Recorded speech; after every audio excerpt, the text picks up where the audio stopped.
Ben, one thing that we haven't talked about is just the size of the shortfall. I mean, when we talk about future fiscal policy, we've got, I mean, the size of the changes you would have to make, both on the tax and spending side or some combination of those, just to stabilize the debt to GDP ratio over a number of years is huge. And you might want to comment on that. But the reason that I mention it is, wouldn't that be much more difficult if you're limiting the tax base from which you can draw that revenue?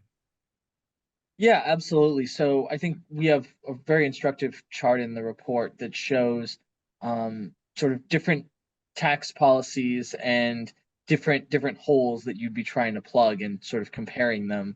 And the base that we start with is what would it take just if we what would it take just to stabilize the debt? How much debt reduction would you need to do, or how much deficit reduction would you need to do over the coming decade and beyond to keep the debt from rising in perpetuity? And I'm assuming that all of your regular listeners know all the reasons why we would want to do that, and that would be the goal.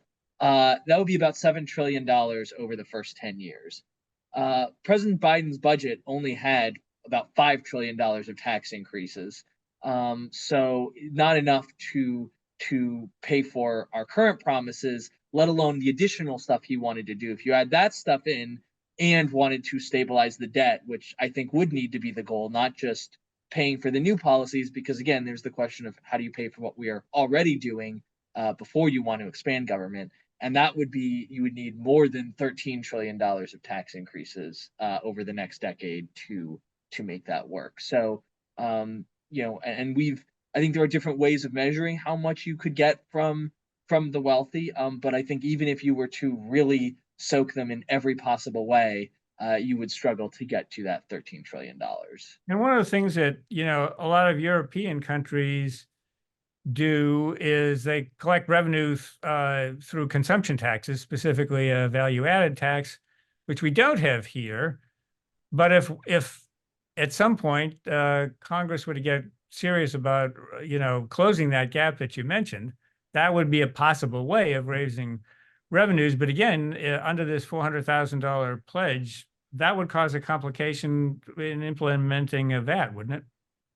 Yeah, and I mean, it's something of a theoretical debate, right? Because Congress isn't considering doing a VAT That's right right. I now. know we're But I think there are strong arguments for why a VAT would be a better way to tax things than the way we do now.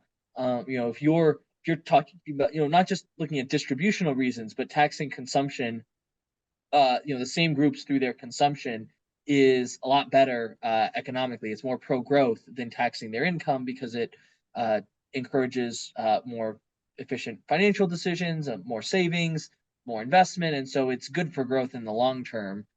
So you'd want to do that anyway.